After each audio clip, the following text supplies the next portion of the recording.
7 տարի առաջ Ղարաբաղի զորամասում անհայտ պայմաններում մահացած զինծառայող Վալերի Մուրադյանի գործը վերաբացվել է։ 18 տարեկանում կյանքից զրկված զինծառայողի մահվան հանգամանքները նորից քննելու անհրաժեշտություն է տեսել նաև գլխավոր դատախազ Արթուր Դավթյանը։ Լսեց իմ բոլոր այդ գործից, քրեական գործից հանված հակասությունները, բաց թողումները, լսեց եւ ասեց այո, ես լիքը բաց թողումներ եմ տեսնում այս գործում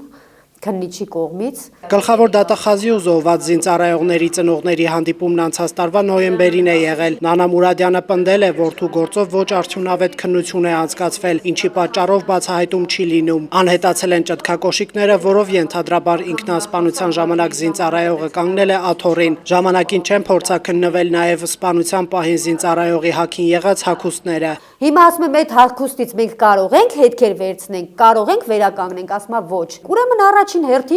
առաջին հերթին պիտի սկսեք քննիչից, որ ինքը զինվորական սպանությունը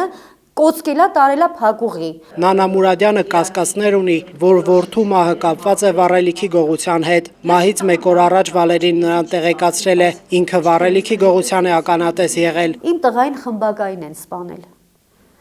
Նրա համար, որ ինքը ականատես ա եղել վառելանյութի գողությանը։ Գործով զբաղվող փաստաբան Ռոբերտ Ռևազյանը պնդում է, որևէ երաշխիք չկա, որ այս անգամ գործը կբացահայտվի։ Սպասելիքները հույսերի տեսքով են։ Ինքը 8 հատորից բաղկացած գործ է,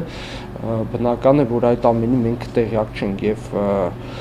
շատ հարցեր կա, որոնք որ պատասխաններ դեռևս չունեն։ Ես ուղղակի հույս ունեմ, որ գոնե այս անգամ արդեն իր ծնողները այսպես ասած արդեն վստահ կլինեն, որ այն ինչ որ իրենց մատուցում է, դա իրականությունն է։ 11 թվին կասեցումից հանեց Գևորգ Կոստանյանը, 15 թվին նորից կասեցրեցին։